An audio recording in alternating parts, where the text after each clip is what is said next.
paz do Senhor. Escuta, o povo que dá glória a Deus já chegou. O povo que dá aleluia também já chegou. E o povo que aplaude ao Senhor por tudo que Ele tem feito. Faz barulho, é para Jesus. Aí, pode tomar o seu assento. Gente, que alegria em estar aqui de volta, rever meu apóstolo. Meu apóstolo é um querido, ele sabe o carinho que eu tenho por ele. E eu fiquei emocionado na hora que eu cheguei, que eu vi em pé, firme, bonito, porque a gente orou tanto, né, pastora? E Deus tem um plano. E fiquei muito feliz, muito feliz. Feliz até com essa igreja nova, linda. Eu já gostei da igreja que tem o Monte Sinai. Irmão, para atendimento pastoral você já chega curado lá em cima, né? Um monte de degrau assim, mas é bênção. Quem está me vendo pela primeira vez? É o que tem para hoje. Qualquer coisa reclama com ele. Ó, no final nós vamos fazer bagunça, todo mundo junto, tá bom? Você está assustado, filho? Como é seu nome? É Vitor. Vitor. O Vitor está assustado comigo. Ele... Vamos tocar, não? Ó, final do culto nós vamos tocar junto, tá bom? Já fica íntimo deles, né? Estou muito feliz de estar aqui, mas muito. Gente, a chuva foi um absurdo. Eu estava falando para o apóstolo que na minha vinda agora, eu fiquei impressionado porque eu tive que parar o carro na estrada. Deu uma chuva e não tinha como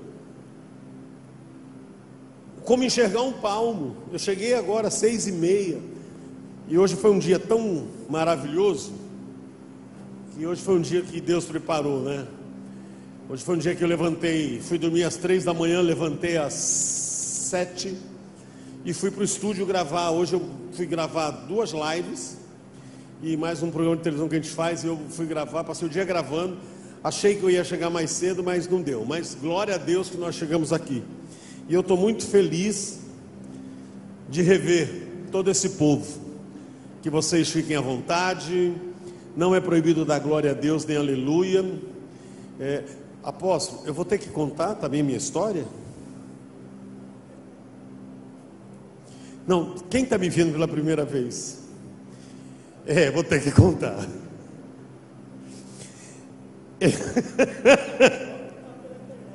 Hã? Ótimo, maravilha. Olha, eu vou contar uma coisa para você. Não tem um dia que eu não passo sem falar isso, meu Deus. Abra sua Bíblia no Evangelho de Lucas, Lucas capítulo 1. Você que achou, se coloque em pé.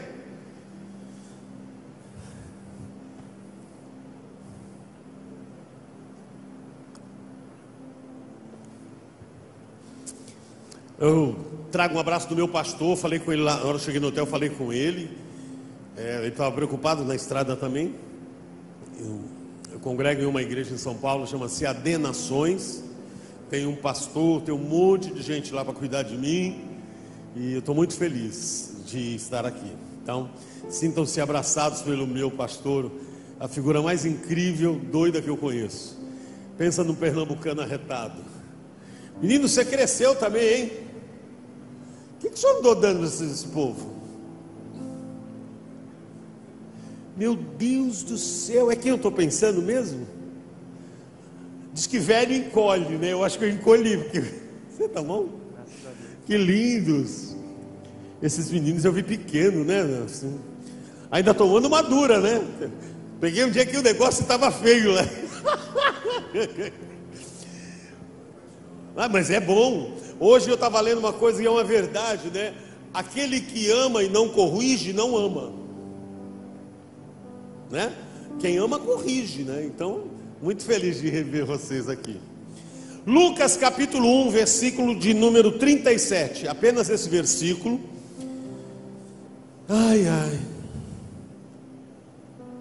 Posso ler? Diz assim: porque para Deus nada é impossível. Vamos ler juntos? Porque... Fecha a sua Bíblia e coloca aí no banco, por favor. Mas continue em pé. Que eu já vi que aqui é uma igreja que, como eu já conheço, uma igreja cheia de profeta, né? Então, Levanta a sua mão direita assim, aponta esse dedão de profeta, que hoje você vai realizar o sonho da sua vida. Olha que povo interesseiro, falou que vai realizar sonho, da glória a Deus, aleluia. Pega esse dedo de profeta e põe no nariz do irmão do lado assim, e fala para ele: guarda este versículo na tábua do teu coração, e quando vier a luta ou a tempestade, não murmure, nem reclame, mas lembre-se, para Deus nada é impossível. Ouviu, crentão? Aleluia, aplauda ao Senhor. Você conhece quando Jesus estendeu sua mão? Não, então deixa quieto. Pode tomar o seu assento. Bom, vou ter que contar uma história para vocês. Quando eu falo desse versículo, eu lembro de muitas coisas que eu já vivi no meu ministério. Eu fui pastor em uma igreja de grande porte em São Paulo, e eu pastoreava em São José.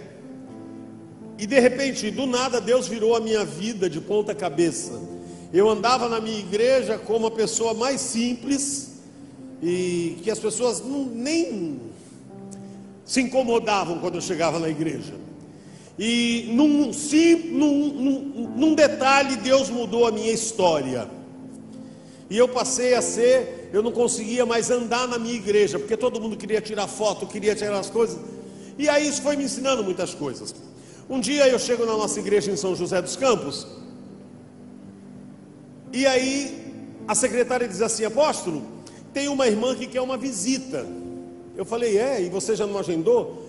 Ela falou: não. Eu falei: mas não tem um pastor, tem os pastores aqui. Nada, já falei do pastor 1, do pastor 2, do pastor 3, que não sei o que, até o pastor presidente. Ela não quer, ela quer a visita do senhor. O que o senhor veio fazer aqui? Eu falei: olha, eu cheguei de viagem, vou para o dentista, e à noite eu estou indo viajar de novo, então não dá para mim atender, tá bom?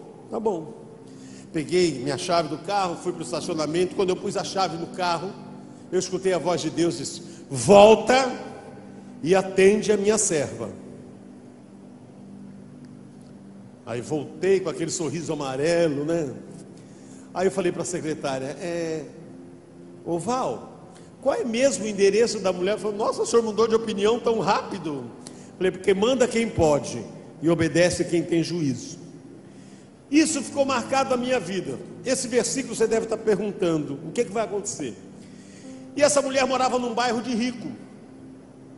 E bairro de rico é uma delícia, né, gente? Bairro de rico é bonito. As casas, só que casa de rico não tem campainha, você já reparou? Casa de pobre é aquela que o cara aperta o botão, vai bim, dom, aquilo estremece tudo. Casa de rico você fica procurando. E quando eu cheguei na porta da casa da mulher, quando eu achei o número, no muro da casa dela, assim, bem no alto, estava escrito assim: eu e minha casa,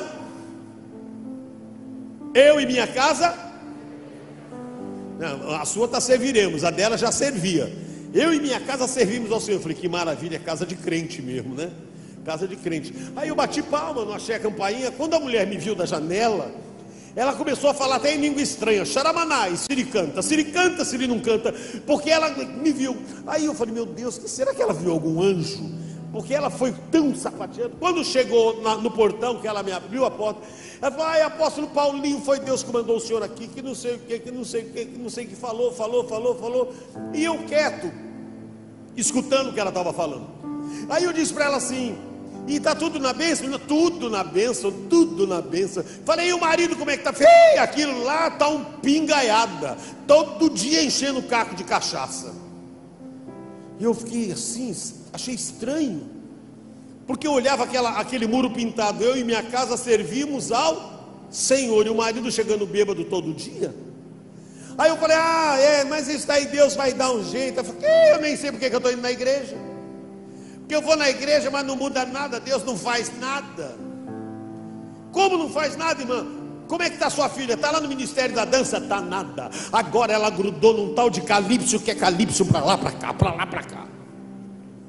Falei: meu Deus do céu. Mas o seu filho está firme lá na guitarra, está nada, está fumando uma maconha todo dia. Aí eu fiquei muito irado, falei: irmã, deixa eu falar uma coisa para a senhora. A senhora já leu na Bíblia que nós somos testemunhas de Cristo? O que o senhor está dizendo isso? Falei: como é que você coloca na porta da sua casa: eu e minha casa servimos ao Senhor, se o seu marido está um pudim de pinga, o seu filho está na maconha, a tua filha está numa vida errada? Ela falou: nem sei porque eu estou indo na igreja, vamos entrar. Aí eu fui entrando. Irmão, ela foi se desviando, a cada passo que ela dava, ela ficando mais distante. Quando chegou na porta da sala, que ela abriu a porta da sala, tinha um espelho, e no espelho estava escrito: posso todas as coisas? Pergunta para o seu irmão do lado: e por que às vezes você quer desistir?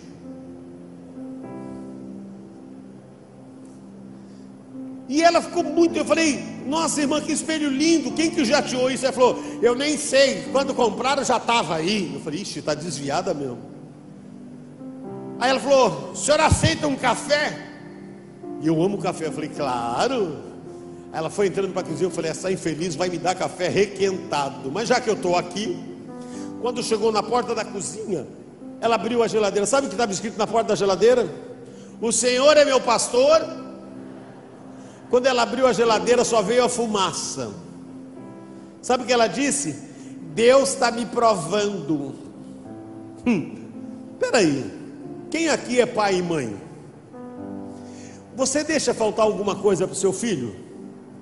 Se eu e você, que somos pecadores, tribulosos, não deixamos faltar nada para o nosso filho, você acha que Deus há de deixar faltar algo para mim e para você?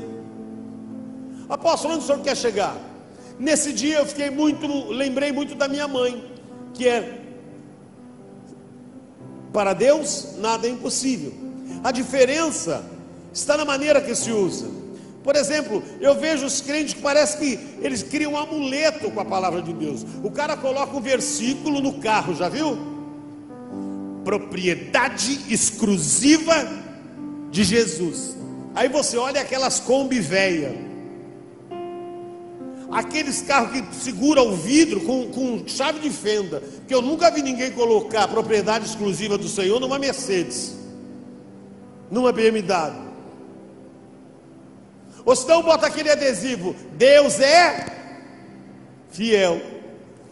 Eu queria alguém colocando: eu sou fiel a Deus. Apóstolo, onde o senhor quer chegar? Em um versículo que mudou a história da minha vida por uma palavra profética da minha mãe e do meu pai. A Bíblia, ela não pode ser amuleto. Sabe, quando você pegar um versículo da Bíblia, aquilo não é para te dar sorte, aquilo tem que ser uma palavra viva e eficaz para que a tua vida seja transformada. E aí eu começo a minha história. Você que está me vendo pela primeira vez, faz um favor, arregala esse seu zoião, porque você está olhando para um milagre de Deus. Aí você deve estar perguntando do lado: eu acho que ele morreu, eu acho que ele era aleijado, ele era cego. Não, nada disso. Olha bem, meu, porque você está olhando para um milagre de Deus. Você está olhando para um ex-travesti transformado pelo poder de Deus, porque para Deus nada é impossível. Para Deus nada é impossível. Engraçado que o bom quando eu falo isso é olhar a cara das pessoas, né? O povo arregala um olho: esse negão era bicha? Mas não parece, apóstolo. Vou falar com o apóstolo Alexandre. Não parece. Claro. Você já imaginou se o apóstolo: vamos receber o apóstolo Paulinho de Jesus, e eu aqui: a paz do Senhor. Sabe por que não parece? Porque o Deus que nós servimos, ele não é costureiro. O Deus que nós servimos, ele não faz remendo. O Deus que nós servimos, quando ele pega, ele transforma e ele faz tudo novo, porque ele é o Deus do impossível. E se você pegar essa palavra para a sua vida hoje, Deus pode fazer o impossível na sua vida hoje. Sabe de uma coisa, querido? É palavra liberada, é palavra de bênção. E sobre palavra profética, vocês têm um apóstolo que está sempre lançando uma palavra. Eu acompanho os vídeos, cultos, eu estou nos hotéis, eu acompanho tudo que está acontecendo. Nós precisamos entender, aquilo que Deus derrama aqui, Ele vai refletir aí. Então aquilo que Deus derrama aqui, você abra para receber, porque é bênção para a sua vida. Não use palavra como amuleto. Eu vou pôr um amuleto aqui, porque assim eu estou guardado. Quando se fala de ex-travestis, ex-homossexuais, é muito engraçado, né? Porque as pessoas ficam achando, nossa, o testemunho dele é maravilhoso. Deixa eu já falar uma coisa. Testemunho maravilhoso não é o meu. Testemunho maravilhoso é de quem nasceu dentro da igreja, nunca saiu da igreja e o diabo não tem como acusar. Esse é o melhor testemunho. Você pode até achar, nossa, mas o apóstolo viaja. Irmão, qual é o luxo que tem de viajar para falar que era bicha? Nós precisamos entender isso. Tem muita gente falando, eu queria ter um testemunho igual do Senhor. Não, irmão, testemunho forte é o seu. O diabo passa longe de você, porque você pertence ao Senhor. A gente fica valorizando, ele era um ex-homossexual, que obra grande. Não, que obra grande? Só eu que fui liberto, você não. Para! Não tem diferença de pecado. Pecado é pecado, passa a régua, fecha a conta. E existem sim meios de evangelizar esse povo e nós ganharmos almas para Jesus. Porque quando se fala de ex-homossexuais, as pessoas... Eu lembro quando eu me converti numa igreja muito humilde, onde eu me converti, e o pastor me levou numa igreja. Aí quando eu cheguei, estava aquelas irmãs, sabe as irmãs, aqui não tem, mas sabe aquelas irmãzinhas do coque? Aquelas com a sainha no pé, a perna um pouco peluda.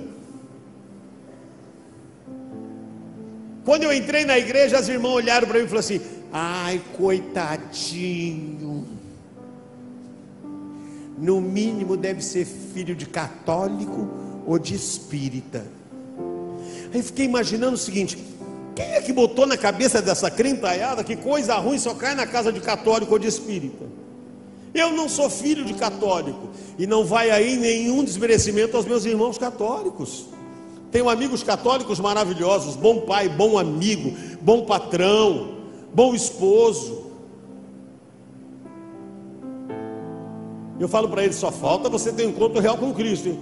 Não, apóstolo, vai orando, vou orando. Também não sou filho de espírita.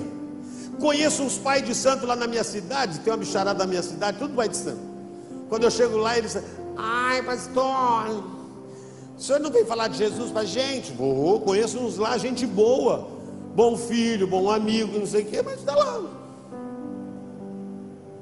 Compensação, eu conheço uma crentalhada, sangue de Jesus tem poder. Compra e não paga, pega DVD emprestado e não devolve.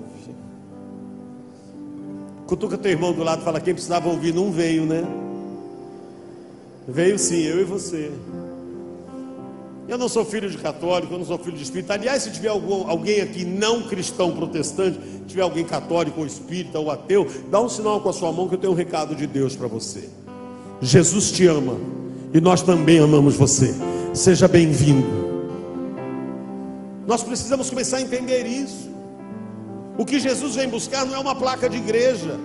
O que Jesus vem buscar é o que está lavado e remido pelo sangue dele.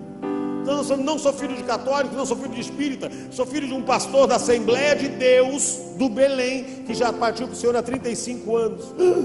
Filho de pastor, bicha, está assim, ó. Tem um monte.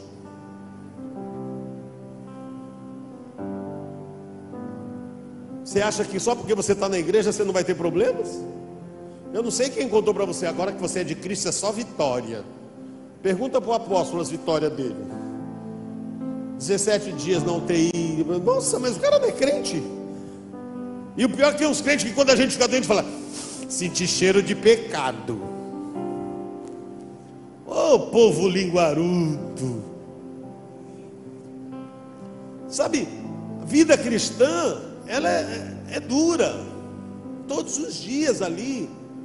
todos os dias, filho de pastor. O mesmo pau que bate em Chico, bate em Francisco. A chuva hoje não caiu só sobre os crentes, não, caiu sobre todo mundo. Então nós precisamos entender isso. Nós precisamos entender. Meu pai era pastor da Assembleia de Deus da Furiosa, daquela que não podia nada. Minha mãe, a irmã Maria, né? Minha mãe é uma figura. A mamãe tem 91 anos. Depois de Jesus, é a pessoa mais importante da minha vida. Tem nada mais importante do que a minha mãe depois de Jesus. E aí eu começo a minha história para que você entenda. Meu nome de batismo é Paulo Sérgio Urias. Tenho hoje, vou fazer agora em janeiro 62 anos. Nasci na cidade de Osasco. Moro num bairro chamado Vila Yara. Moro na mesma casa há 54 anos. 54 anos. Eu mudei lá, eu tinha 7 anos. E eu vim aqui trazer um alerta, não vim aqui fazer apologia de homossexualidade ou homossexualismo, porque não é esse o que nós gostamos de falar. Nós gostamos de falar daquilo que Cristo fez na nossa vida. Quando se fala de homossexualismo ou homossexualidade, como você quiser, as pessoas são muito questionadas. Por exemplo, eu conheço alguns pastores que falam assim: ele optou por isso. Não. Ninguém opta por ser homossexual, para ser homossexual. Ninguém opta para ser lésbica, ninguém opta para ser bandido. Opção é algo que eu escolho. Eu cheguei aqui, o apóstolo me ofereceu um café, um suco. O que você prefere? Eu tomei um café. Aí ele falou com a irmã: olha, água. Eu falei: uma água sem gelo. Isso é opção, é algo que eu escolho. Ninguém escolhe ser homossexual. Homossexualismo não é opção. E homossexualismo também não é doença, porque tem gente que fala: leva ele no psicólogo. Querido, fala isso para um homossexual, que ele vai botar você sentado no banco e vai falar um monte para você. O próprio SUS diz: não posso tratar de homossexuais, porque não é doença. E homossexualismo também não é terceiro sexo, porque agora é um tal, né? Que você é o quê? Eu sou uma transexual. Cara, tem um médico na minha igreja. Eu falei: o que é transexual? Fala para mim. Porque, irmão, hoje você não pode falar nada, que tudo é porque você é homofóbico. Se você falar: olha, o rapaz é gay, você é homofóbico. Esse dia eu estava falando para um rapaz, o rapaz falou: o senhor é homofóbico. Eu falei: eu? Mano, eu fiquei 37 anos na homossexualidade. E quando eu era travesti, ninguém falava nem bicha. A gente passava na rua, o cara falava: lá vai o pederasta. Olha que humilhação. Agora não pode falar nada. Quer dizer, eu posso. Imagina, estou falando da minha vida. Entendeu? Nós precisamos começar a entender isso. Você, para ligar a televisão hoje, você tem que orar, porque você liga a televisão, irmão, é um absurdo. É homem com homem se beijando, é mulher com mulher se beijando. Irmão, eu pareço ser um cara liberal, mas não sou careta. Mas não sou careta agora, porque eu sou cristão. Quando eu era travesti, eu também não gostava, e você vai entender por quê.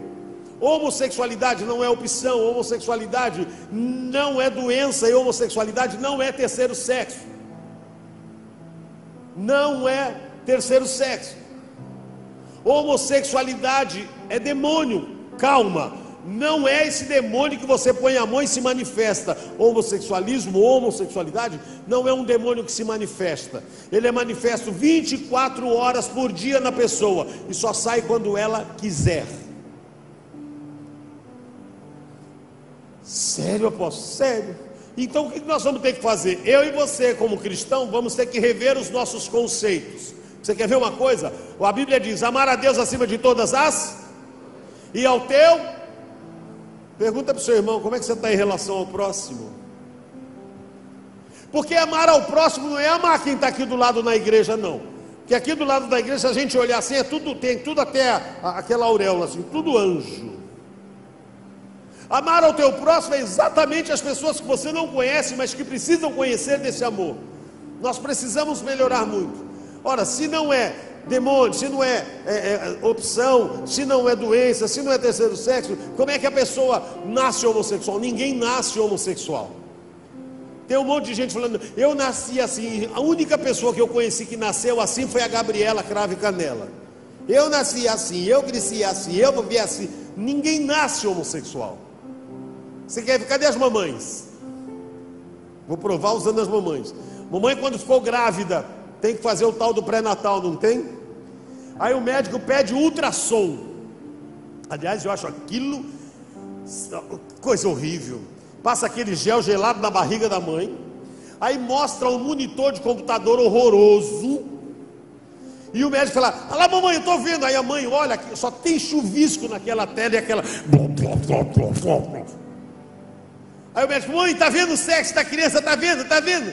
Aí a mãe nem viu, mas ela fala assim, ah, doutor, se é crente já fala, é a minha Rebeca. Aí o médico, mamãe, a senhora errou, não é a Rebeca. Ah, o pai pentecostal já levanta falando em xandarabarabará. É o meu Isaac. Aí o médico, pai, o senhor errou também. Como eu errei, então o que é? É uma bichinha. Nasce homossexual? Querido, não estou falando isso para denegrir, não se nasce. O exame de ultrassom detecta se a criança é especial, toda e qualquer doença ele detecta, não detecta homossexualidade. Não se nasce. Então como é que a pessoa se torna homossexual? E aí eu quero falar para você, 98% dos homossexuais que conviveram comigo durante anos numa esquina se prostituindo, 98%, todos foram para a homossexualidade através da pedofilia. Grave isso. E muitos, os que não foram abusados, se tornaram homossexuais porque viraram o xodó da mamãe ou o xodó do papai. Conheço pessoas que paparicam tanto o filho, o menino, que tudo que ele quer dar. Mamãe, eu quero um negócio assim. A mamãe vai e compra. Ah, ele é uma criança. Imagina. Querido, sabe o que falta para a nossa geração? São limites. Princípios não se negociam. O senhor está sendo preconceituoso? Não, nós já nascemos com preconceito. Quando você nasceu, ninguém podia dar uma camisa rosa para os homens quando era bebê, ninguém dava macacãozinho rosa. Então o preconceito não começa de nós, vem de muito antes. Agora, eu conheço alguns que se tornaram homossexuais masculinos porque ganhavam boneca. Eu quero uma... Eu conheço um que ele falava para a mãe assim, eu quero aquela sandalinha da Xuxa. E a mãe comprou. Tadinho. Aí agora me liga e diz, o que é que eu faço? Eu digo, agora é orar, querida, porque agora já entornou o caldo. E eu estou falando de gente que está dentro da igreja.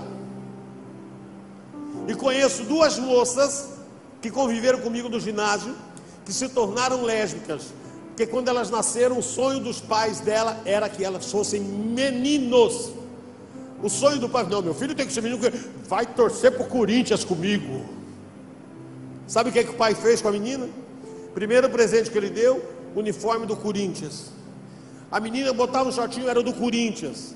Começou a crescer, vai para o Corinthians. A menina ia para a torcida da Fiel, o Corinthians. Sabe como que ela anda hoje? Ela é mais macho que eu e você.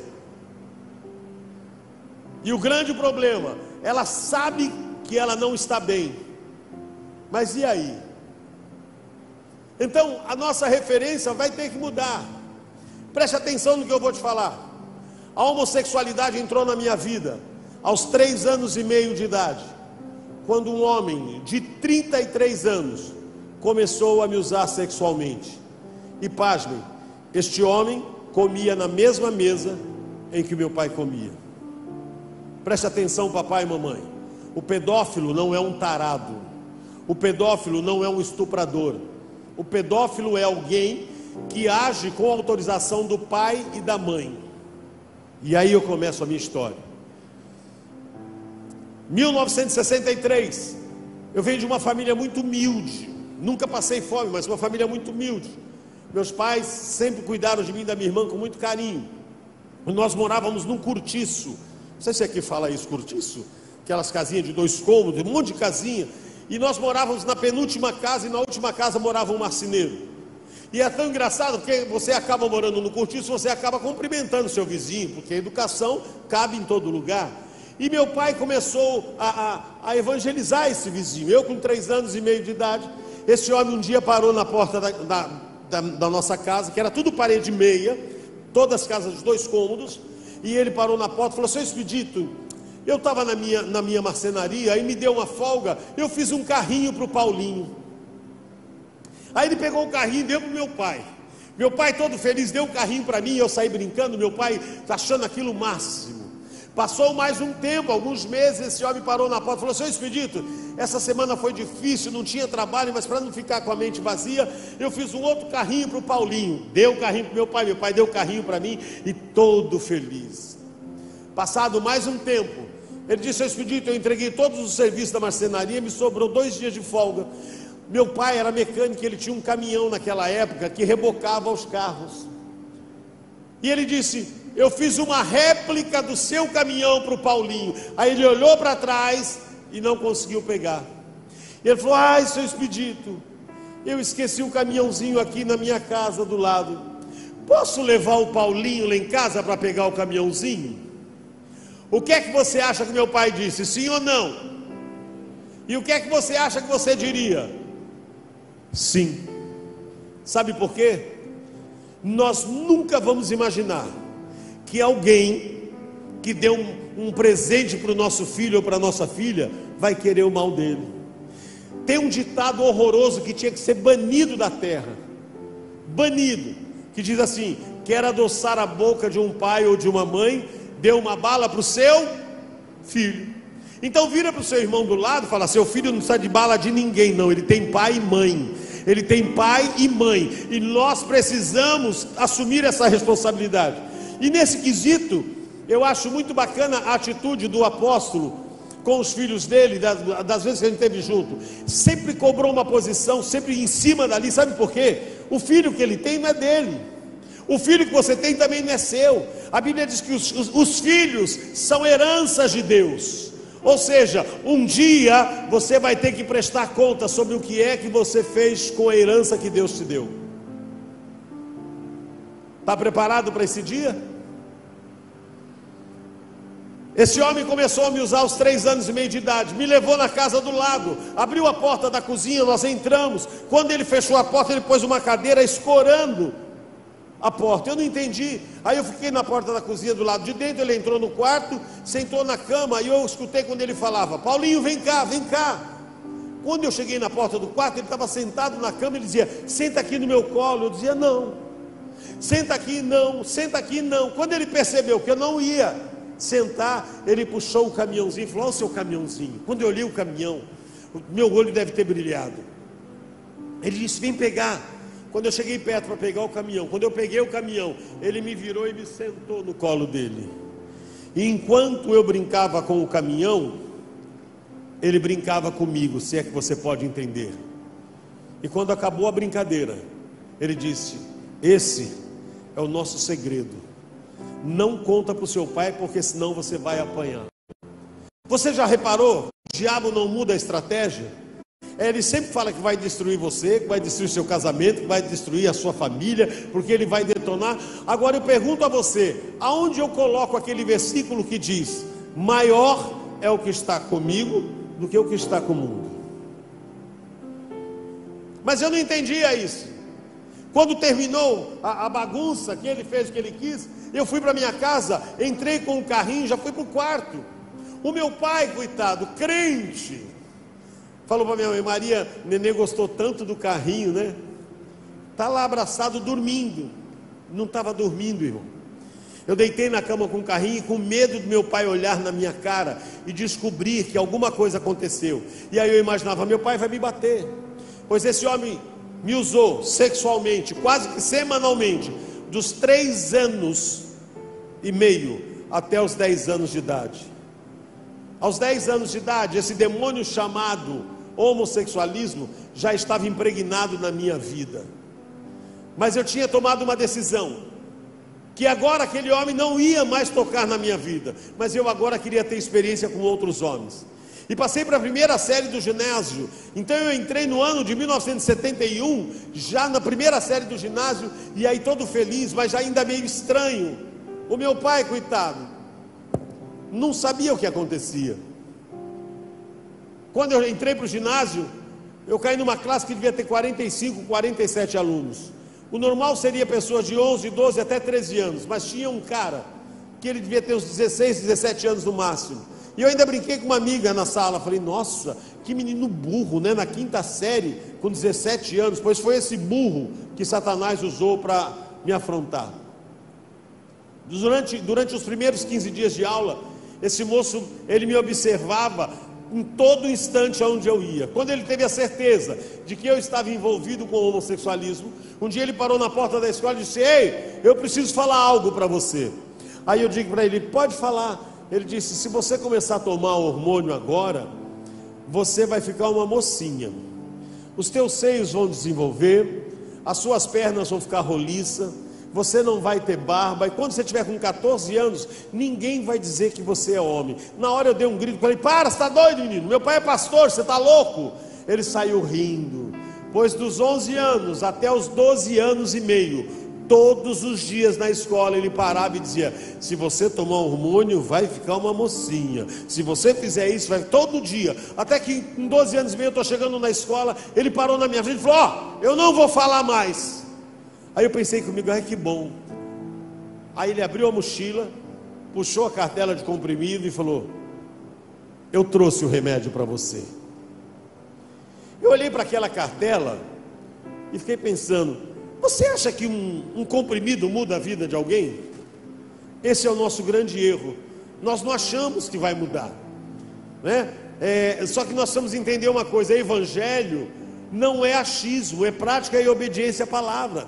Muitas vezes, como membro de igreja, nós discordamos de muita coisa do nosso pastor. O pastor dá uma correção, a gente faz assim, eu não acho que o pastor está com a razão, eu não acho que é desse jeito. Irmão, se você acha ou não acha, o problema é seu. Evangelho é prática e obediência à palavra, não tem como negociar. Nós achamos que não vai fazer mal. Tem gente que fala assim, imagina, eu não acho que vai fazer, que é pecado tomar umazinha. É só umazinha. Querido, você acha que o diabo vai chegar para você com um tonel? Você acha que ele vai derrubar um barril e vai falar, enche a cara mesmo? Não. Ele chega sutilmente, dá uma dose hoje, uma dose amanhã. Para os jovens dá uma maconha hoje, uma maconhazinha amanhã. Quando você vê, você está atolado. Eu peguei aquele comprimido, quando eu peguei na mão, ele teve a certeza de que eu agora já estava na mão dele. Ele falou, tem que tomar um por dia. Eu olhei para ele e pensei comigo, menino besta, vai gastar dinheiro à toa, eu vou tomar esses comprimidos só para ele gastar o dinheiro. Aí eu fui para casa, comecei a tomar o comprimido, 1 dia, 2, 5, 10, 15, 20, com 23 dias que eu estava tomando esse remédio, eu acordei de madrugada, com o meu peito inchado, parecia um cotovelo, de tão duro que estava, e doía, e eu comecei a chorar. Aí na hora eu pensei, acho que eu vou morrer, eu vou chamar meu pai. Quando eu pensei em chamar meu pai, eu falei, meu Deus do céu, se eu chamar meu pai, o meu pai vai me levar no médico, e aí vai descobrir tudo. Outro recadinho para a igreja, ei, o apóstolo Alexandre não é vidente, a pastora também não é vidente, eu também não, os pastores não são, mas cuidado com o que você está fazendo lá fora, porque nós não vemos, mas os olhos de Deus estão sobre a minha vida e sobre a sua vida. Os olhos de Deus estão sobre a nossa vida. Fala para o seu irmão, sorria.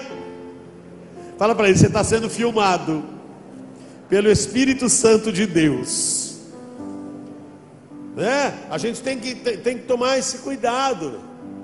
E aí eu fiquei na cama com dor e não chamava meu pai. Eu falei, meu Deus, como é que vai ser isso? Ai, Jesus. Quando foi 6 horas da manhã, eu levantei para tomar banho, porque eu entrava na escola às 7. A água do chuveiro batia no meu peito, doía, e eu chorava no chuveiro. Tomei um banho, botei o uniforme da escola, peguei minha mochila, passei no quarto do papai e da mamãe, falei: bênção pai, bênção mãe, bênção filho, Deus te abençoe. E aí fui para a escola. Só que eu andava, conforme eu batia o pé no chão, doía meu peito. Quando eu cheguei na porta da escola, eu vi o rapaz. Eu voei em cima dele, falei: o que você fez comigo, seu infeliz? Eu vou morrer. Ele falou: calma, o que é? Eu falei: você quer meu, eu vou morrer. O que foi que aconteceu? Eu falei: ó, meu peito está todo inchado. Aí ele falou assim: parece duas pedras. Eu digo: parece. Ele falou: não liga não, daqui 2 dias essa pedra ela estoura. Quando ele falou: a pedra estoura, eu falei: nossa, então eu vou morrer. Ele falou: não, a pedra vai estourar e o seu peito vai começar a crescer. Me deu um desespero. Eu falei: mas meu pai é pastor, não pode. Ele abriu a mochila, tirou a faixa, falou: enfaixa o peito para o seu pai não ver. Recado para os jovens. Eu sei que hoje, para os jovens, adolescentes, é difícil ser crente. Parece que o mundo está oferecendo muito mais coisas do que nós. E é uma coisa impressionante. Na escola, alguém sempre chega para você: aí você vai na balada com a gente? Você fala: não posso, eu sou cristã, isso não faz parte da minha vida. Para, vai perder sua vida. Deixa para ir para a igreja. Quando você estiver velha, você vai, aproveita a sua juventude. Não, vamos. E aí você fica, sabe, não. Já viu aquele ditado? Água mole em pedra dura, tanto bate até que fura. Presta atenção no que eu vou te falar. Se tem uma coisa que o diabo faz com excelência, é não desistir. Ele não desiste. Ele pode até dar uma folga, mas ele não desistiu. Ele quer derrubar você. Ele quer derrubar. Então ele quer derrubar o jovem. Aí tanto aí a amiga fala: não, vamos para a balada. Aí você vai.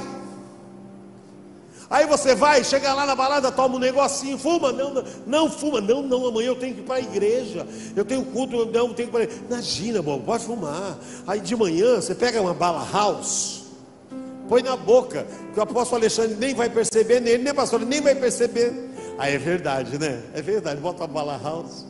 É nessa hora que eu fico decepcionado. Sabe por quê? A gente tem medo do nosso apóstolo, a gente tem medo do nosso pastor, mas a gente não tem temor de Deus.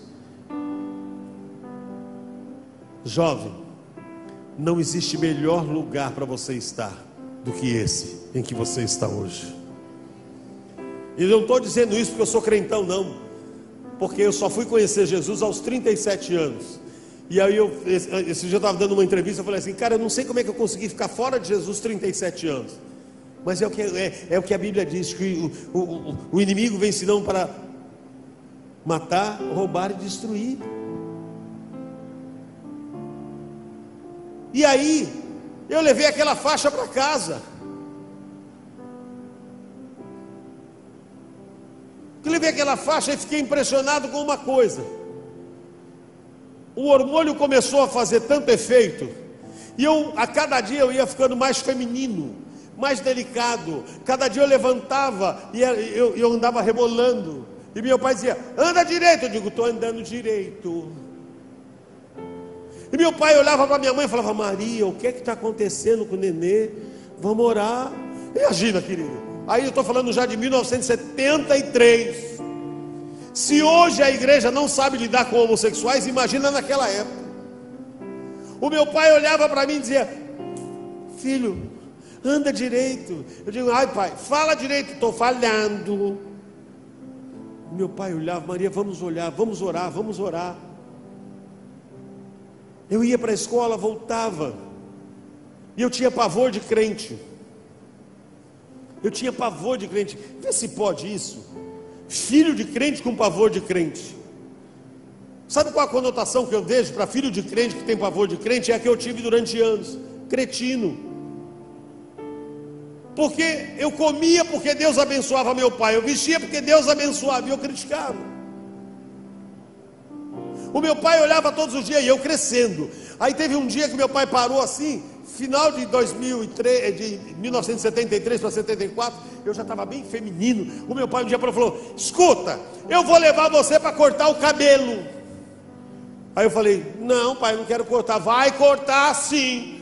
Eu digo, não vou. Vai, não vou. Vai. Eu digo, tá bom, pois se você cortar o meu cabelo, eu vou embora de casa.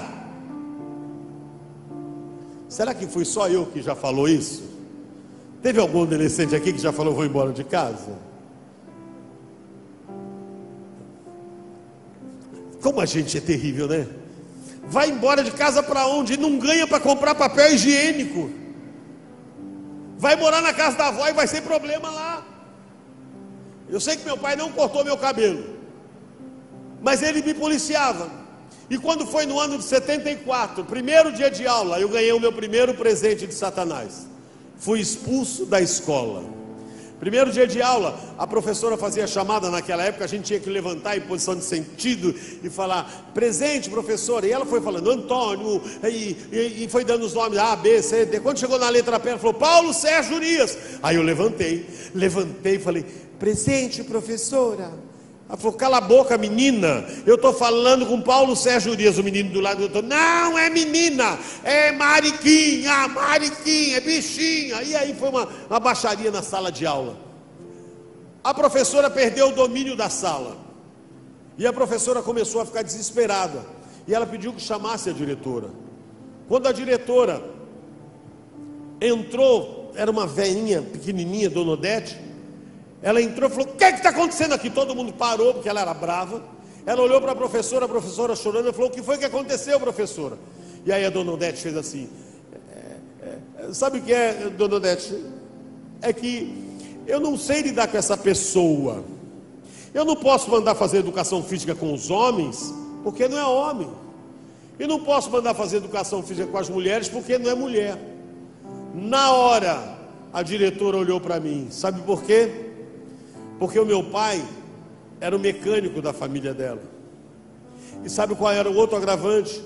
O meu pai era o pastor que estava evangelizando toda a família. Preste atenção. Você já reparou que quando você se disponibiliza a orar por alguém da sua família, parece que o inferno inteiro vira de ponta cabeça? Você já reparou quando você põe o joelho no chão, parece que começa a cair, as pessoas começam a brigar com você só por olhar. Tem gente que fala, apóstolo, eu estou passando por isso. Ai, Deus o livre, eu nem quero mais. Quantos aqui oram pela sua família e encontram lutas nesse momento? Fica com o braço levantado. Escute o que eu vou te dizer. Para que Deus faça uma grande obra na sua casa, Ele escolheu você para ser coluna. Coluna tem que ser forte, não tem que desistir não. Coluna, ainda que o inferno se levante, continua firme, porque aquele que prometeu é fiel e há de cumprir. O meu pai podia ter parado, meu pai não parou de evangelizar. O diabo pode fazer o que quiser, mas eu sei em quem eu tenho crido, porque o Deus que eu sirvo é o Deus do impossível. A diretora disse, Paulinho, pega o seu material e vem comigo. Peguei o meu material e a classe gritava, bichinha, assobiava. Quando abriu a porta que eu saí no corredor, o colégio inteiro estava para fora gritando. E naquela época não se falava bichinha.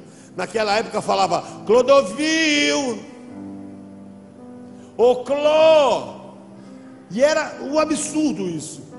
E aí ela foi para frente e eu atrás. E ela balançava a cabeça. Quando chegamos na sala dela, ela abriu a sala, eu entrei, eu sentei como vocês estão sentados, olhando para cá. Ela deu uma volta, tomou o lugar dela e falou, Paulinho, tudo que eu podia fazer por você eu fiz, mas agora não tem mais jeito. Os pais dos meninos não querem deixar os filhos deles estudarem na tua sala. E as mães das meninas não querem deixar as filhas dela estudarem na sua sala. E eu não posso ter você aqui mais. Aí ela levantou, foi até a porta, abriu a porta e disse, Paulinho, eu estou te convidando a se retirar da escola. Eu olhei para ela, não entendi, ela disse, eu estou te convidando a sair da escola. Naquela hora, caiu uma ficha de que a nossa vida, ela é decidida por nossas escolhas. Eu não escolhi ser homossexual. Eu não estava sendo expulso pela homossexualidade. Eu estava sendo expulso porque fui eu quem decidi tomar aquele comprimido que me transformou naquele ET na sala de aula. Aí eu peguei a mochila E ela disse: pode ir, quando terminar o período da manhã, eu vou lá falar com seu pai.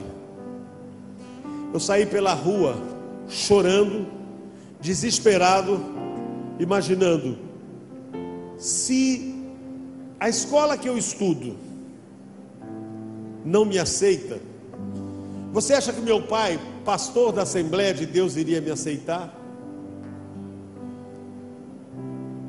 Fui andando, chorando, imaginando: meu fim agora vai ser como os travestis, numa rua, numa esquina qualquer. Quando eu cheguei na porta da minha casa, o meu coração disparou, porque agora caiu a ficha. E a ficha, quando cai, ela vem com a fatura.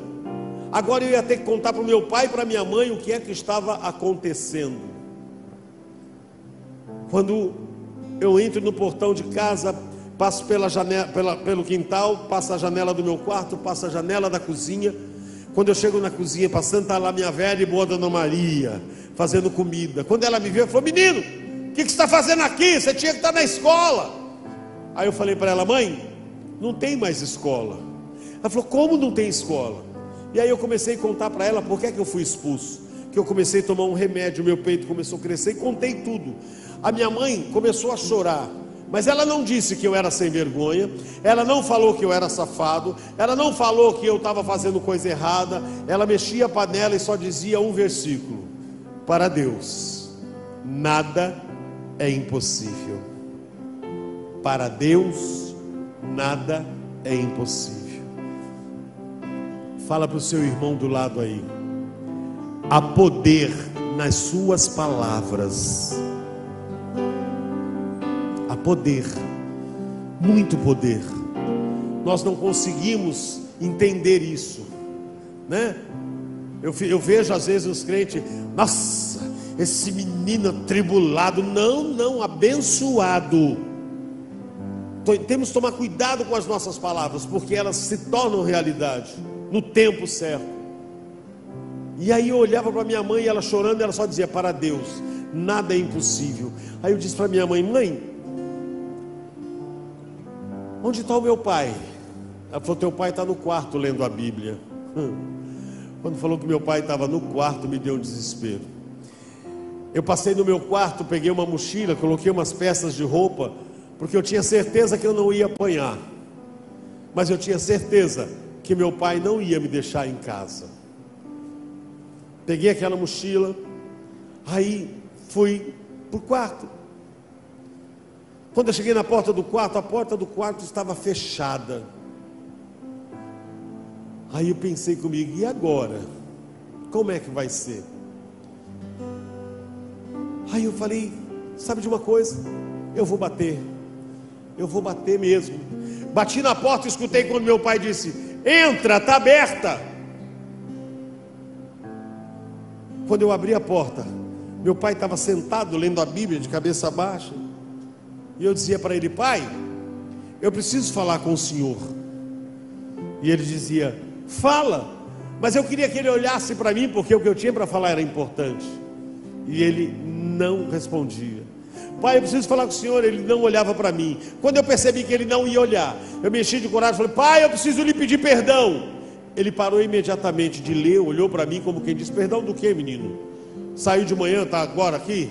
Eu olhei para ele e falei: pai, eu preciso lhe pedir perdão, porque eu não sou o filho que o senhor pediu a Deus.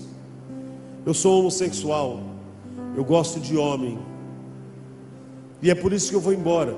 É por isso que eu quero que o senhor me perdoe, que eu vou embora, porque eu não quero ver os irmãos da igreja falar: nossa, meu pastor é uma bênção, pena que tem um filho travesti.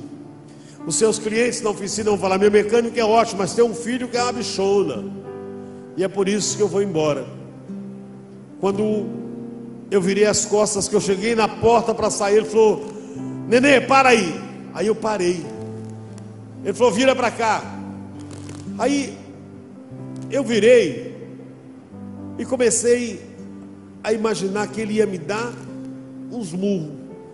Falei: ele vai me bater. Aí eu estou voltando, ele falou: vem cá. Aí eu fui andando perto dele. Aí eu ouvi quando a segunda ordem dele foi o seguinte: vem cá e me dá sua mão. Aí eu já fechei o olho, eu falei, ele vai segurar na minha mão, enquanto ele vai dar um murro na minha cara. Quando ele pegou na minha mão, ele apertou a minha mão. Quando ele apertou, eu fechei o olho e fiquei esperando a hora do murro. Eu falei, agora ele vai me quebrar aqui. Aí ele foi puxando a minha mão assim, e trouxe até aqui, e deu um beijo na minha mão. Eu não entendi nada, mas eu escutei quando meu pai disse, filho, olha para cima. Eu olhei para cima e não vi nada, mas eu escutei quando meu pai disse, Jesus te ama, e eu também te amo, e tudo que você tiver que passar, você vai passar debaixo do mesmo teto que eu, porque você é a herança que Deus me deu. Que homem é esse, que eu falo que sou homossexual, que gosto de homem, e ele diz, Jesus te ama, e eu também te amo. Sabe, nessa hora eu fico pensando, o que será que Jesus pensa ao nosso respeito? Já teve coragem de perguntar para Jesus o que ele pensa ao seu respeito? Eu não tenho coragem, porque eu não sou louco. Porque, irmãos, nós falamos de um amor que nós não praticamos. É engraçado isso. Nós falamos para o nosso vizinho de Jesus, mas não conseguimos falar dentro de casa. Eu consigo falar para a irmã, olha, Jesus te ama e eu também te amo, mas não consigo falar isso dentro de casa, porque nós achamos que não há necessidade. O maior problema do crente hoje é quebrar essas barreiras de pedir perdão, de chorar, abraçar, falar, Jesus te ama, eu também te amo. Você quer ver uma coisa? Nós estamos numa reunião de cristãos, independente de placa. Vou provar para você que nem eu e nem você somos tão crentes como falamos. Quem tem pai vivo aí, dá um sinal com sua mão. Há quanto tempo você não olha nos olhos do teu pai e não diz para ele, Jesus te ama, e eu também te amo? E somos crentes, hein? Quem tem mãe viva, há quanto tempo você não olha nos olhos da tua mãe e não diz para ela, Jesus te ama, eu também te amo? Sabe, tipo, mãe, eu passei aqui, não quero comer, não quero nada, eu vim aqui só para dizer para a senhora que Jesus te ama e eu também te amo. E eu lembro, uma vez estava falando sobre isso na minha igreja, e aí o menino que era dos jovens falou assim, apóstolo, meu pai é maior mala, meu pai tudo que eu peço ele não me dá, meu pai é isso, meu pai é aquilo. Ele sentou o porrete no pai dele. Aí eu olhei no pé dele, ele estava com tênis daqueles importados, né? Aí eu brinquei, falei, é piratão? Ele falou, não, original, R$700. Falei, quem te deu esse tênis? Ele falou, meu pai. Falei para ele, cara, você nasceu na família certa. Ele falou, por quê? Eu falei, porque se você fosse meu filho, você ia andar descalço. Porque Deus não dá presente a quem não merece. Você chama o teu pai de mala, de não sei o que, não sei o que. O teu pai não ganha R$2.000 por mês. Para comprar um tênis de R$700, ele deve ter feito em 24 prestações. E você fala que seu pai é um mala. A menina que estava do lado falou, minha mãe também é chata. Legal, a mãe da minha amiga que é legal. Minha amiga vai para balada. A minha amiga pode isso. A minha mãe não deixa eu ir, que não sei o que. Minha mãe é uma chata. Eu digo, pois é. Mas quando você menstruou pela primeira vez, foi a mãe da sua amiga que ficou com você? Quando você precisa de uma roupa, é a mãe da sua amiga que te dá? Sabe, queridos, tem muito jovem dentro da igreja empinado. Tem muito jovem dentro das igrejas. Não estou falando de crente, não estou falando de ímpio, não, estou falando de crente. Tem muito jovem afrontando os pais na igreja. Muito jovem me entendendo, imagina, eu quando eu fizer 18 anos eu vou embora. Eu estou fazendo, quando eu entrar na faculdade eu vou fazer, porque eu vou ter que não sei o que. Deixa eu falar uma coisinha para você, jovem. A sua casa não é diferente da minha. E nós só chegamos onde chegamos, não é porque nós somos bons. É porque na sua casa, igual a minha, tem um casal de trouxa, chamado pai e mãe, que deixa de realizar os sonhos dele para realizar os seus. Então menos, querido, aprenda a valorizar seu pai e a sua mãe, porque se seu pai e sua mãe tirar a mão de você, você não ganha nem para comprar uma cueca. Tem muito jovem, sabe, achando que é a última bolacha do pacote. Para com isso. A Bíblia diz que o filho é que tem que honrar pai e mãe. Não é pai e mãe que tem que honrar filho, não. Eu fico olhando uns filhos de crente, eu vou muito jantar, e aí eu vejo uns crentes, o pai senta na mesa, o filho, ô pai, esse lugar você sabe que é onde eu gosto de comer. Olha que absurdo. Não, esse sofá, quem gosta de sentar nesse sofá sou eu. Deixa eu dar um recado para você, papai e mamãe. Quando você casou, você tinha filho já? Não. Então, guarda o que eu vou te dizer. O melhor lugar na mesa é seu. Se sobrar, ele senta. O melhor lugar no sofá é para você e a sua esposa. Se sobrar um lugar para ele, ele senta. Senão ele puxa outro. Para de querer dar o seu lugar, que não é dele, é seu. Lá na frente você vai ter problemas. Nós precisamos começar a entender isso. Eu estou vendo os filhos de crente pondo o dedo na cara do pai e da mãe. Você está de brincadeira? Filho de crente falando, olha, eu vou, para com isso. Limites, princípios não se negocia. Como cristãos não dá para negociar. Eu tenho um filho de 35 anos. O meu filho, que liga na minha casa, a primeira coisa que ele fala, bênção pai, tudo bem com o Senhor? Porque uma vez ele falou, e aí velho? Eu falei, velho, você fala para os seus camaradas. Eu não sou teu camarada, sou seu pai.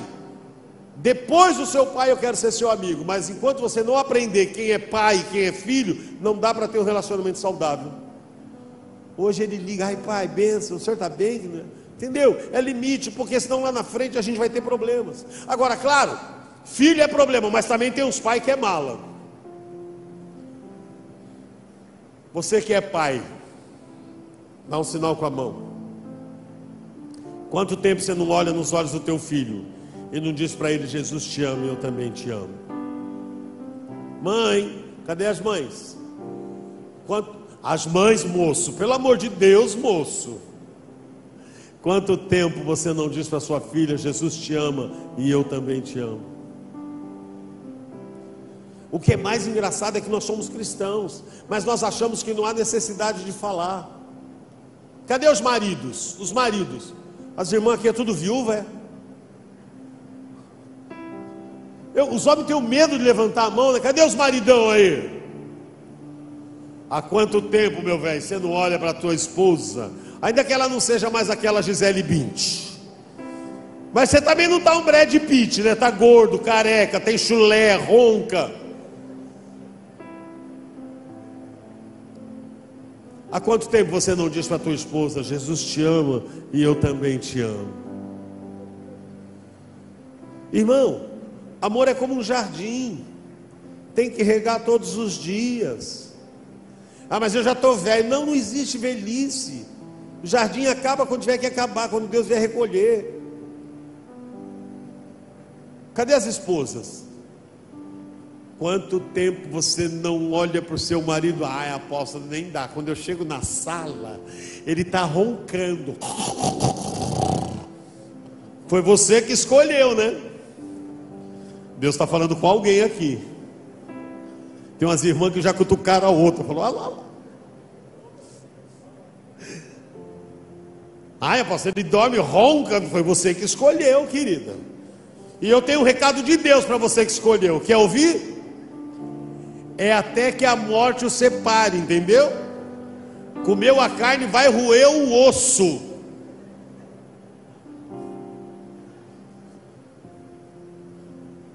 Irmã, vai lá e acorda ele. Apóstolo, vai lá e acorda ele. Acorda ele. Quando você acordar, ele fala, o que é, mulher? Você fala, eu só te acordei para dizer que Jesus te ama e eu também te amo. Vai rolar até um beijinho. Aliás, se a tua esposa estiver aí do lado, dá um beijo nela, irmão.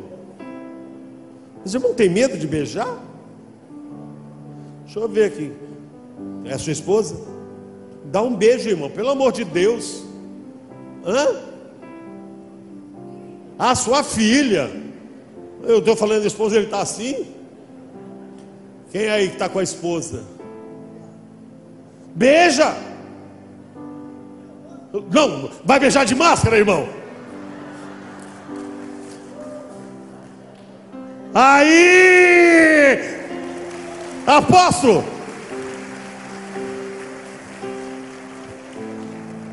Não, tem que beijar.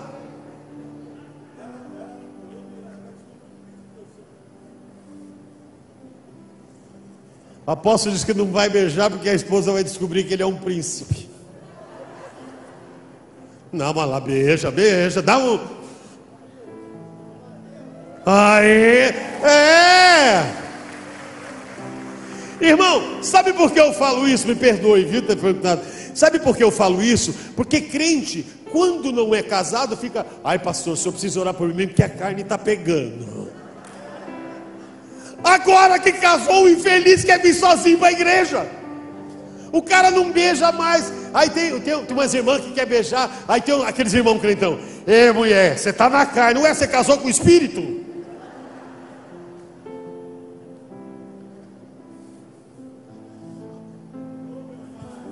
É hoje, hein? A irmã está ali sorrindo. Fala, apóstolo. Não, irmão, tem que beijar, tem que abraçar. Eu não consigo entender. Não. A minha esposa, a pastora Tânia Tereza, a gente estava no congresso esses dias, ela está falando sobre sexualidade. Ela falou: irmãs, vocês precisam aprender. Tanta gente mandando carta que está com problema no casamento. Eu vou ensinar vocês como é que começa a coisar. A pastora Tânia Tereza tem 73 anos e o marido dela tem 83. Aí ela disse assim: pastor Otto, venha cá. Aí ela fica em pé. Aí ela falou: fica aqui atrás. Não, mais para trás. Aí, coça minhas costas. Não, desce mais, sobe mais, desce mais. Ah, tá vendo? Já melhorou. Aí ela virou e falou assim: a minha vida sexual tá tudo bem.com. Aí o pastor que estava atrás de mim falou: ô bicha mentirosa. Mas você sabe por quê? Porque a gente acha que chega um momento da vida, porque, gente, essas coisas não acabam. Não acabam. Eu fico olhando, os crentes têm medo de beijar, têm medo de abraçar, porque marido, ao invés de beijar a mulher, dá beijinho no rosto. Beijinho no rosto é dar para amiga, para amigo. A sua esposa. Sabe, nós precisamos exercitar. Eu fico imaginando, se Deus falasse para mim hoje: Paulinho, pede o que você quiser que eu vou te dar. Irmão, eu não ia pedir carro nem casa. Embora, se precisasse, todo mundo precisa, mas eu não ia pedir isso. Se Deus falasse: o que é que você quer, Paulinho? Pode pedir agora. Eu ia falar: Deus, traz o meu pai aqui por 2 minutos. Meu pai partiu para o Senhor e não viu a minha conversão. O meu pai foi um homem que acompanhou a minha vida até os 24 para 25 anos. Meu pai morreu 10 dias antes de eu completar 25 anos. Travesti. Meu pai ia para a igreja. Quando ele disse que ele não abria mão de mim, ele não abriu mão de mim. O meu pai, ele saía do culto, chegava em casa, a primeira pessoa que ele perguntava para minha mãe era: cadê o nenê? A minha mãe dizia: expedito, o nenê saiu. O nenê saiu. Um dia meu pai chegou quase meia-noite em casa. Ele entrou, falou: Maria, cadê o nenê? Falou: o nenê saiu, expedito. Meu pai deu 3 passos, parou, falou: Maria, faz um favor para mim. Falou: faço. Abre o portão da garagem. Para que, expedito? É que Deus está falando comigo para ir buscar a herança que Ele me deu. Meia-noite, o meu pai sai pelas ruas de São Paulo para a Boca do Lixo para encontrar os travestis.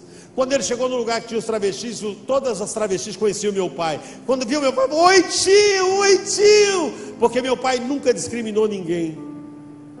Meu pai, quando o travesti ia em casa, ele dava um beijo no rosto do travesti e dizia assim: depois de Jesus, você é o principal convidado aqui na minha casa. Pergunta para o seu irmão: já imaginou se Deus mandasse você levar um travesti na sua casa? Nós precisamos entender. Servir a Deus é algo muito louco, não dá para explicar. E quando meu pai chegou, os travestis: aí meu pai parou o carro e falou: viu meu filho Paulo? Aí os travestis falaram: ai tio, o que foi que aconteceu? Aconteceu alguma coisa? Não tio, é que a Paulette acabou de entrar no carro do cliente para fazer um programa. Já imaginou ouvir isso do seu filho? Será que não está na hora de você agradecer a Deus pelo filho que você tem? que não chegou e nem há de chegar por onde eu passei, porque Deus vai cumprir a promessa dele na sua vida, na vida da sua família. Às vezes nós fazemos tempestades num copo d'água. O meu pai, se eu fosse meu pai, eu ia falar: Deus, vim buscar aquela desgraça, mas está se prostituindo, eu vou embora. Graças a Deus eu não era meu pai.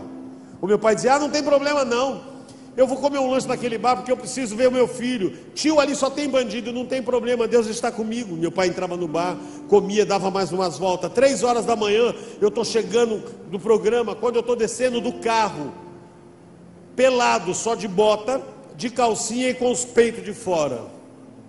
Quando eu estou descendo do carro, os travestis gritam: Paulete, olha o pastor. Quando eu olho, era meu pai estacionando o carro. Eu, pelado, fiquei parado, travei e fiquei imaginando: o meu pai vai descer do carro, vai vir até mim, vai me dar um tapa e eu vou me atracar com ele, vai ser uma baixaria aqui na rua. Meu pai desceu do carro, parou na minha frente, abriu um sorriso que até hoje eu não esqueço, e disse: filho, eu vim te buscar porque Jesus te ama e eu também te amo.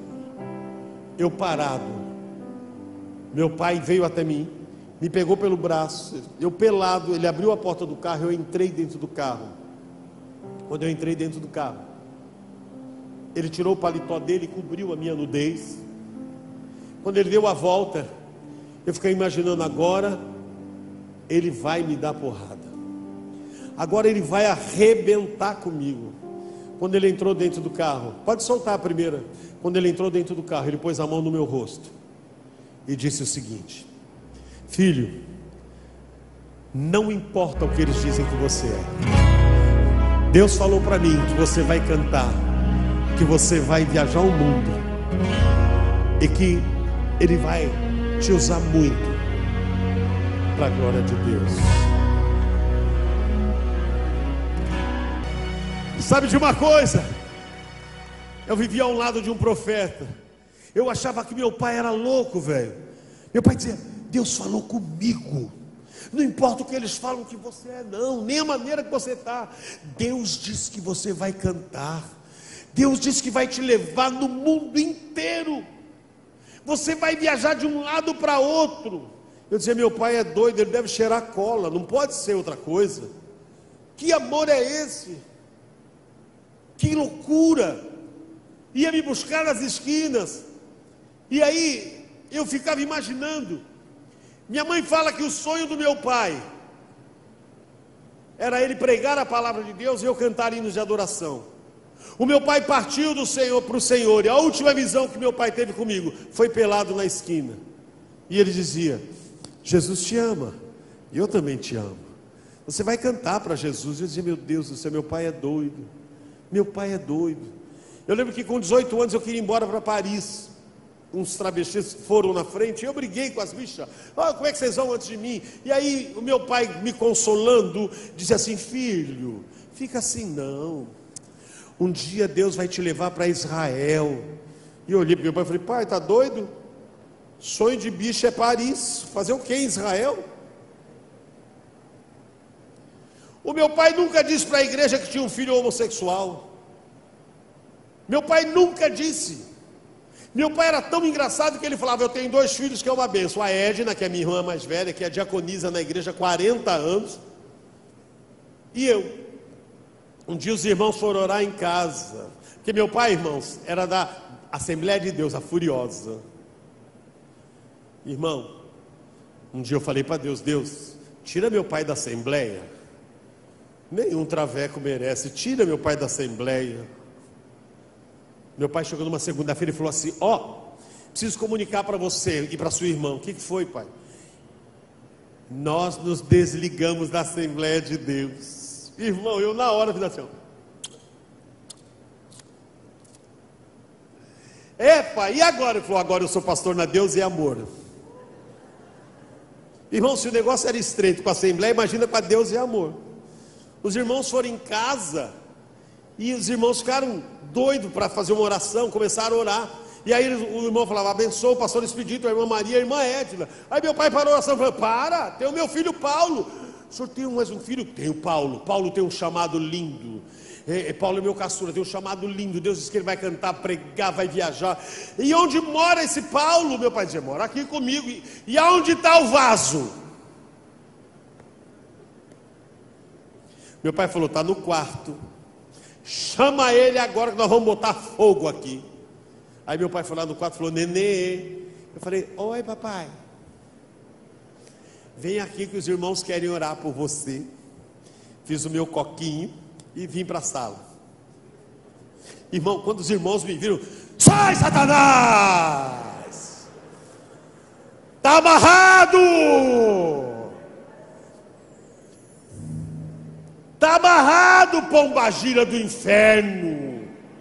Olha, irmão, eu nunca fui na macumba, os crentes já meteram uma pombagira em mim. Primeiro palavrão que eu aprendi em casa foi glória a Deus e aleluia. Os irmãos já querendo. E aí o irmão botou o dedo na minha cara, irmão. Se eu não gostava de crente, passei a odiar. Os caras foram na minha casa, comeram a minha comida. E diga-se de passagem, crente come, né, gente? Misericórdia. Comeram a comida, beberam minha Coca-Cola. E depois o cara ainda me manda para o inferno? Não. Aí os irmãos foram embora, meu pai levou, meu pai não falou nada. Quando meu pai voltou, ele viu que eu estava arrasado. Ele falou, filho, não se preocupa não. Eles não tiveram sabedoria. Mas eu sei que Jesus te ama. E eu também te amo. Eu convivi com esse homem anos. E esse homem não viu a minha conversão. E antes de morrer ele falou comigo, filho, eu não vou ver, mas o Deus que eu sirvo é fiel. E Ele há de mudar a tua história. Meu pai falou, Deus vem me buscar essa semana. Eu falei, é doido. Naquela semana Deus recolheu meu pai. E a vida foi continuando, eu fui ficando pior, fui entrando para as drogas, para a bebida. Aí ficou eu e a mamãe sempre orando. A mamãe sempre orando. As pessoas desanimando a minha mãe, as pessoas botando a minha mãe para baixo, mas a minha mãe firme. Ela botou um quadrinho na sala, estava escrito, para Deus nada é impossível. Aí ela colocava aquele quadro, para Deus nada é impossível. E o povo reclamava. O povo... A minha mãe chorava e dizia, a Paulete não tem jeito, a Paulete é do capeta. Pode soltar a próxima.